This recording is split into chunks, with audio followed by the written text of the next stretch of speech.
नमस्कार, सीएनबीसी आवाज पर आप सभी का स्वागत है। आप देख रहे हैं आपका पसंदीदा स्टार्टअप शो आवाज एंटरप्रेन्योर, जहां हम बात करते हैं भारतीय स्टार्टअप इकोसिस्टम के ट्रेंड्स, बड़े मुद्दे और साथ ही नए आइडियाज की।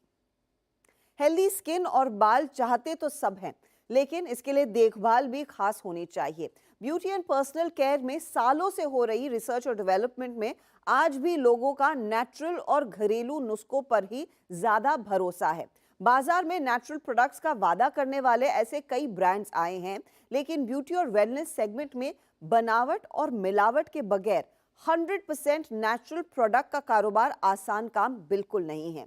इन ढेरों ब्रांड की भीड़ में एक ऐसा D2C ब्यूटी और वेलनेस ब्रांड निकल कर आया है, नैट हैबिट। आइए देखते हैं इनकी अब तक की बिजनेस जर्नी। नेचुरल लिविंग में विश्वास करने वाले दो लाइक माइंडेड लोग स्वागतिका दास और गौरव अग्रवाल को नेचुरल प्रोडक्ट की कमी हमेशा खलती थी। इसलिए इन दोनों ने मिलकर 2019 में नैट हैबिट इस 100% नेचुरल ब्यूटी और वेलनेस ब्रांड की शुरुआत की। स्किन केयर के बाजार में नेचुरल प्रोडक्ट होने का दावा कई ब्रांड्स करते हैं, लेकिन वाकई कितने नेचुरल होते हैं, ये संशोधन का विषय है। जब मैं ये ढूंढ रही थी कि मुझे कुछ हेल्थ एंड वेलनेस में करना है, बिकॉज उसकी तरफ मेरी नेचुरल इंक्लिनेशन थी, आई रियलाइज्ड कि पर्सनल केयर में बहुत सारा नेचुरल एफिनिटी है ऑफ द कंज्यूमर। कंज्यूमर बहुत ढूंढता है अच्छा खासा नेचुरल चीजें, right. Nearly 30% of the market is natural, पर होता यह है कि कुछ एक्चुअल नेचुरल मिलता नहीं है, right? चाहे आप कोई जिसमें आप बोलोगे कि ना उसमें पपीता है बोलोगे, वर्सेस आप बोलोगे कि नहीं इसमें सैलिसिलिक एसिड है, दोनों के बेसिस सिमिलर होंगे। थोड़ा सा मे बी पपाया एक्सट्रैक्ट कहीं किसी में डाल दिया है। जो असली नेचुरल था, जो आप अपने घरों में शायद देखे होंगे ना, बेसन, हल्दी, ऑरेंज पील, मूंग दाल, ये सब चीजें, चाहे अश्वगंधा, हिबिस्कस फ्लावर, ये सब जो आपने देखा था कि असली चीज जो मुंह में डालते हो, वो नहीं मिलता था किसी में। स्किन और हेयर केयर के लिए दादी माँ के बटवे से निकले घरेलू नुस्खे अपनाना आज की जनरेशन के लिए मुमकिन नहीं है, लेकिन 100% नेचुरल प्रोडक्ट को पैकेज करके बेचना भी आसान काम नहीं है। ऐसा इसलिए होता है क्योंकि तुम एक्चुअली फ्रेश बना ही नहीं पाते हो कभी, राइट। तुम्हें बनाने के लिए कोई स्टेबलाइजर चाहिए, कोई प्रेजर्वेटिव चाहिए, कुछ और केमिकल फॉर्मेट चाहिए जिससे तुम्हारे बॉडी को अच्छा फील हो और लंबा चल भी जाए। तब हमको रियलाइज हुआ कि ओके ठीक है, फ्रेश अगर बनाना है तो let's do this, let's make our own fresh products. इनकी शेल्फ लाइफ थोड़ी कम होगी, बट क्या फर्क पड़ता है, ये प्योर और नेचुरल हो गए। We will figure out a way कि इनकी शेल्फ लाइफ थोड़ी बढ़ाया जाए। हम खुद रिसर्च करेंगे, हम खुद इसकी सेंसोरियल्स बेटर करेंगे, पर हम प्योर देंगे। सो यहीं से इमर्ज हुआ है Nat Habit. Fresh henna paste, natural oils और हिबिस्कस, नीम, ब्रिंगा, करी सिसमे के न्यूट्री मास्क, हेल्दी फ्लेक्सीड टमाटर, ग्रीन एप्पल, ब्लैक सीड्स के मलाई यानी मॉइस्चराइजिंग क्रीम, करेला, काजू, मसूर दाल वाले उपटिन, फेस वॉश जैसे ब्यूटी और पर्सनल केयर प्रोडक्ट की लंबी रेंज नैट हैबिट पर है, जो आपके स्किन और बालों का ख्याल रखते हैं। लेकिन जिन इंग्रेडिएंट्स से ये प्रोडक्ट बनाए गए हैं, इन्हें बिना प्रिजर्वेटिव्स और केमिकल्स के इस्तेमाल से बनाकर तुरंत बेचना अपने आप में सबसे बड़ा चैलेंज रहा। A lot of our investment, आज तक हमारे में लगभग 40 करोड़ इन्वेस्टेड था, right? A big part of that investment has gone into R&D. अब R&D में हम ये करते हैं कि हम ये कोशिश करते हैं देखने के लिए कि इन्हीं चीजों की लाइफ 15 दिन से मैं 2 महीने कैसे करूं, 15 दिन से मैं 3 महीने कैसे करूं, राइट। मैं ऐसी क्या चीजें फॉर्मुलेशन में चेंज करूं, क्या चीजें मैं पैकेजिंग में चेंज करूं, क्या चीजें मैं प्रोसेस में चेंज करूं, राइट।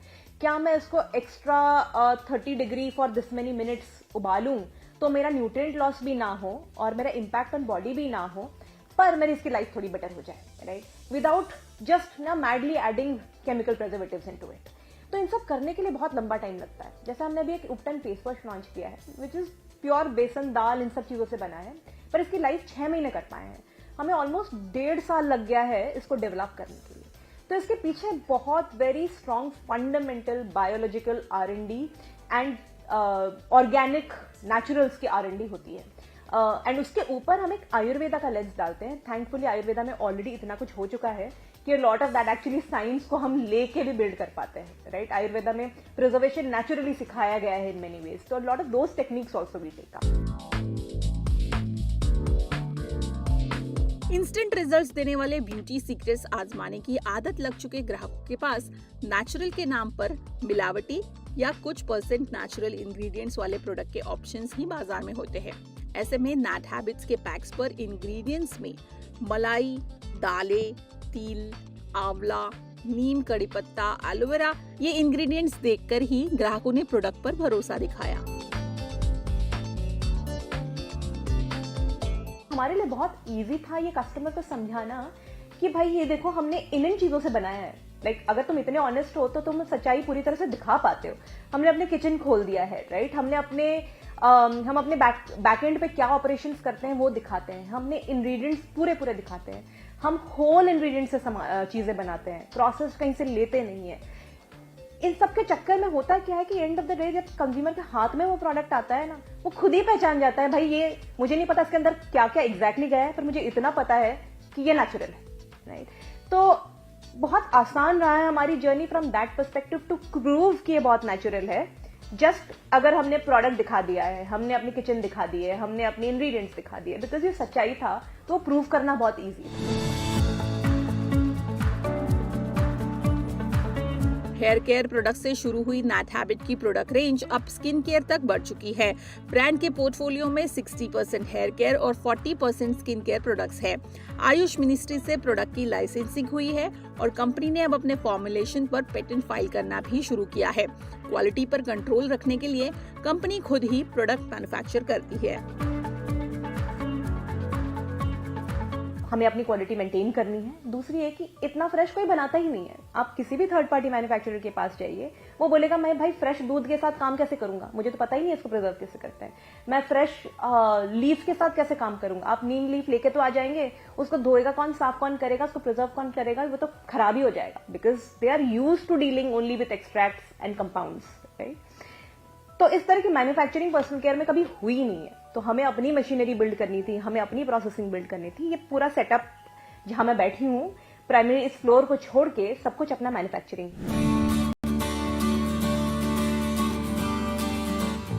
मार्केटिंग में सैम्पलिंग पर फोकस करते हुए अपनी पहचान ग्राहकों में बना चुका Nat Habit digital first brand रहा है। लेकिन भविष्य में ऑफलाइन में कदम रखने पर कंपनी सोच रही है, क्योंकि पर्सनल केयर का 90% बिजनेस ऑफलाइन से हो रहा है। पर्सनल केयर में 8 से 10% ऑनलाइन होता है, 90% ऑफलाइन में बैठा है। तो एट सम पॉइंट तो ऑफलाइन करना ही पड़ेगा, राइट? क्या वो आज की डेट पे जरूरी है? हमारे लिए आज की डेट पे जरूरी है एक्सपेरिमेंट्स के लिए। हमें इसलिए एक्सपेरिमेंट करने की जरूरत है बिकॉज ये सप्लाई चेन डिफरेंट होगी। ये सप्लाई चेन थोड़ी फूड जैसे होगी। क्या हम अपने वेस्टेजेस कम कर पाएंगे? हमारी इतनी शॉर्ट शेल्फ लाइफ है। क्या हम अपनी इन्वेंट्री वेस्टेजेस कम कर सकते हैं? क्या हमारी रेवेन्यू इन्वेंट्री टर्नओवर बेटर हो सकती है? क्या हम ये समझ पाएंगे कि कहाँ से कितना डिमांड है जहाँ पे, ताकि हमारी अगेन वेस्टेजेस कम रहे? तो वो सब अंडरस्टैंडिंग के लिए, और अगर हमें कहीं प्रोडक्ट में कोई चेंजेस करने हैं तो वो समझने के लिए हमें ऑफलाइन जाना जरूरी पड़ रहा है, पर नॉट फ्रॉम अ ग्रोथ और a revenue perspective, more from making sure that you are future protected. अगले 2 साल तक ब्रांड अपना फोकस पर्सनल केयर की प्रोडक्ट लाइन पर ही रखेगी। इसमें बेबी और किड्स केयर भी हिस्सा रहेंगे। अब तक कंपनी 4 राउंड में कुल 110 करोड़ फंड जुटा चुकी है और इस फाइनेंशियल ईयर के लिए कंपनी ने 110 करोड़ का रेवेन्यू टारगेट किया है। 100 से 150 हजार करोड़ के पर्सनल केयर मार्केट में 100% नेचुरल प्रोडक्ट की कैटेगरी बनाने वाले ब्यूटी और वेलनेस ब्रांड नैट हैबिट का फोकस आने वाले समय में भारतीय बाजार पर ही रहेगा। We wish them all the best for their future growth. Kalpita Parkar, Mumbai.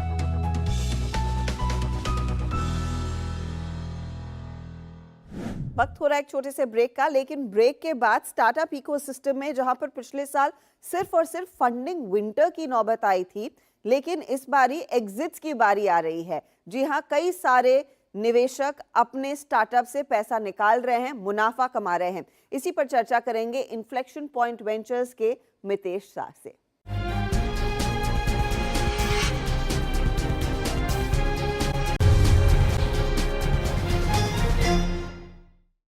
Welcome back. आप देख रहे हैं आवाज एंटरप्रेन्योर। 2023 में स्टार्टअप कम्युनिटी में नई फंडिंग ढूंढ रहे फाउंडर्स को फंडिंग विंटर का सामना करना पड़ा। लेकिन इस बीच देश के वेंचर फंड्स खूब सारे ड्राई पाउडर पर बैठे थे, यानी कि वो कैपिटल जो बस लगने के लिए तैयार बैठा है। साथ ही कई सारे प्रॉफिटेबल एग्जिट्स ने वेंचर फंड और एंजल इन्वेस्टमेंट प्लेटफॉर्म्स को काफी सारा रिवॉर्ड भी दिया है एक तगड़ा एग्जिट देके। ऐसा ही एक एंजल इन्वेस्टमेंट प्लेटफॉर्म है इन्फ्लेक्शन पॉइंट वेंचर्स, जिसने 14 स्टार्टअप से एग्जिट लिया है। इसमें निवेशकों को 61% का इनिशियल रेट ऑफ रिटर्न भी मिला है।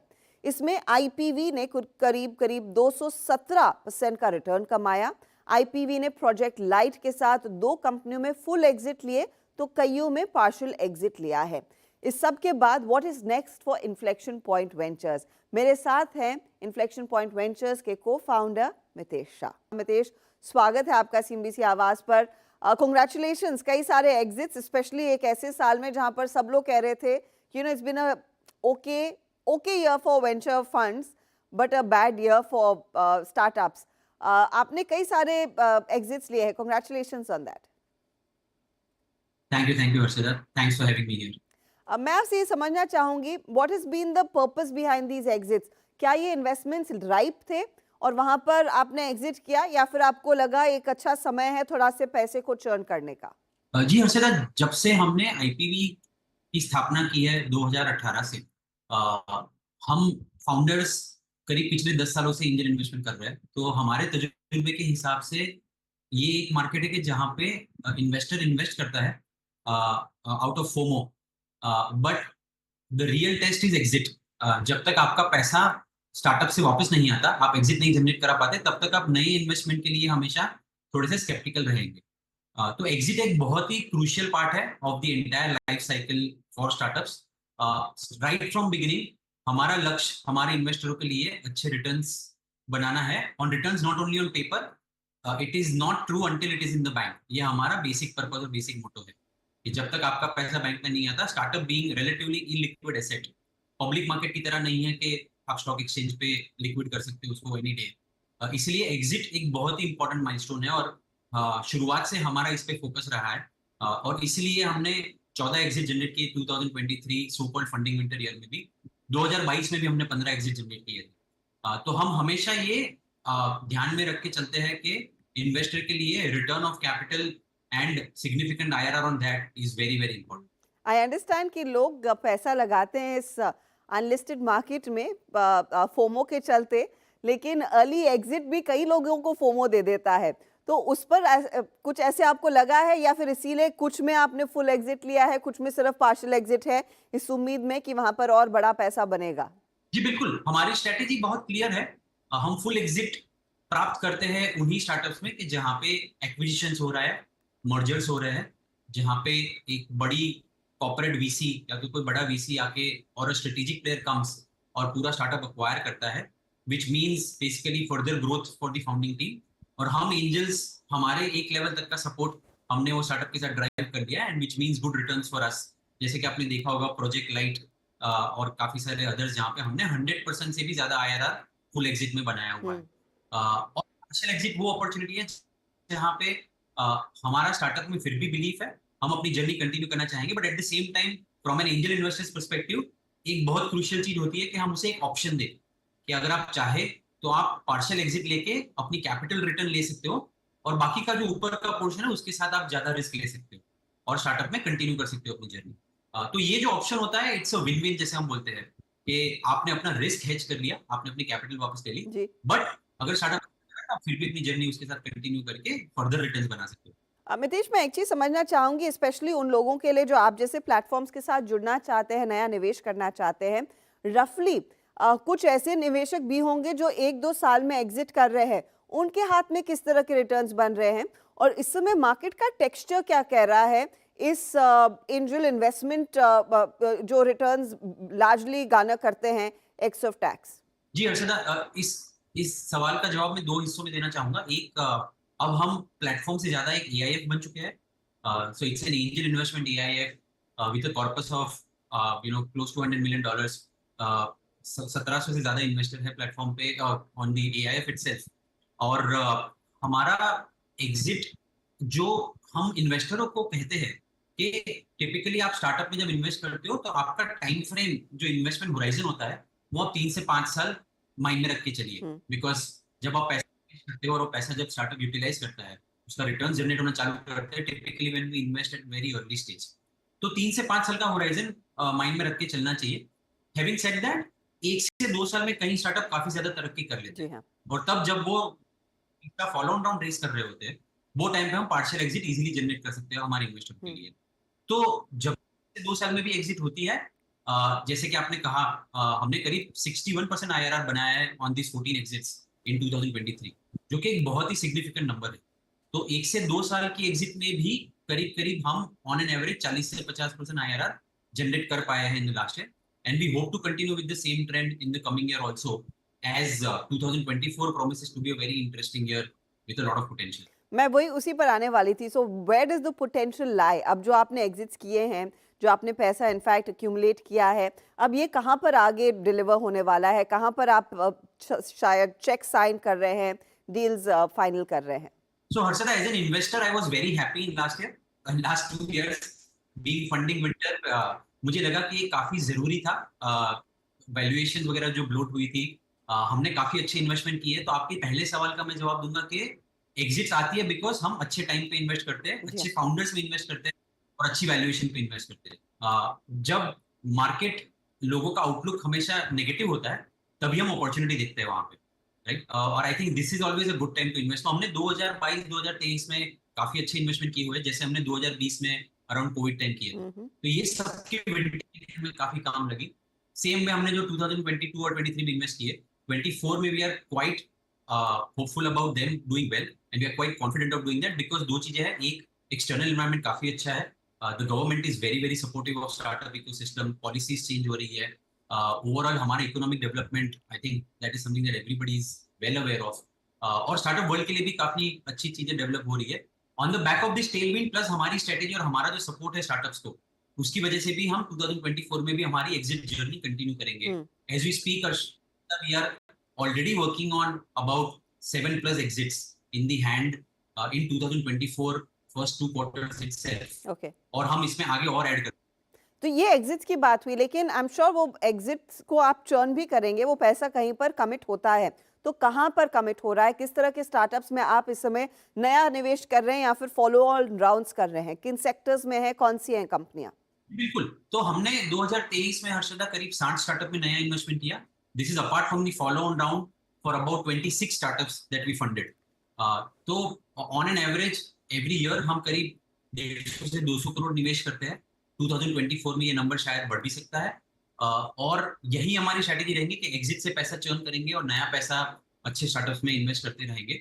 हम एवरी मंथ करीब 700 स्टार्टअप को इवेल्युएट करते हैं and finally we end up investing, हम करीब 4 से 5 स्टार्टअप में नया इन्वेस्ट करते हैं। तो यही स्ट्रेटेजी कंटिन्यू। सेक्टर वाइज हम हमेशा ये बिलीव करते हैं कि वी आर सेक्टर एग्नोस्टिक। हर एक सेक्टर में एक अच्छा स्टार्टअप, एक अच्छा एंटरप्रेन्योर हो सकता है जिसको आप फंड कर सकते हो। तो no sector is negative for us और no sector is totally positive for us also. It is purely based on the credibility of the founding team, उनकी एग्जीक्यूशन स्किल जो हम गेज करते हैं, और ओवर पोटेंशियल टारगेट मार्केट।